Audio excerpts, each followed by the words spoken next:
I'm thrilled to be here, seriously. Canada means so much to my family. We had an amazing start here in 1946 when my father played for the Montreal Expos, and we'll see that as I move forward on the slide presentation, but it has given us a lifelong love of Canadians. So I was really thrilled when I got an invitation to come, even though it was February, up to this reading conference. This young man his father was in the Army. He's being honored at the All-Star game with the Mets at Citi Field. And Luke was not a sports kid, wasn't into baseball.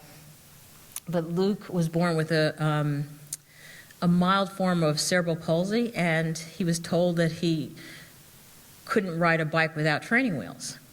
And for 2 years, he and his mother went on a grassy hill, because he said, no, I'm going to ride a bike without training wheels.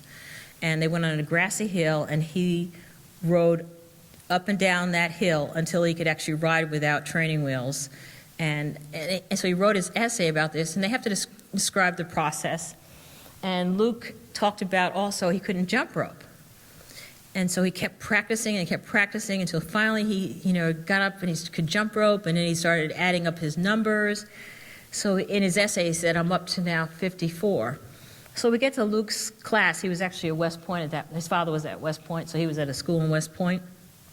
And his mother was nervous about Luke reading his essay in front of the entire 6th grade. And so we talked about it. I talked about how important it was for him to share his story, and it was a victorious story, and he should be proud of it and share it with his classmates.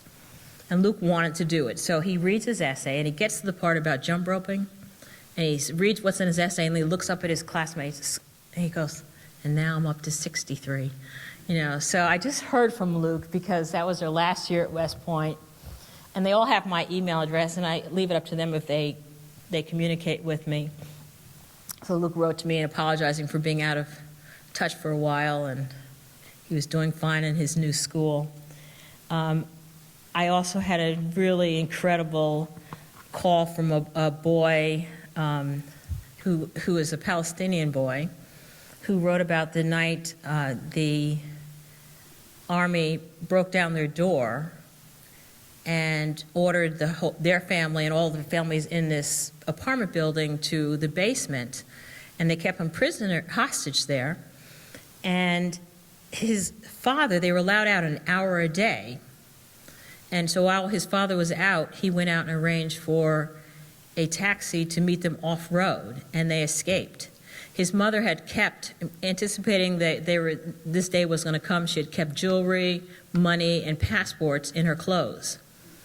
And they had family in Tampa, Florida. So they escaped. The family in Tampa had arranged for emergency visas. They got to the airport. They got to Tampa. So I actually met this young man when he's now in 9th grade. And he wrote the essay about this, what happened to him when he was 5.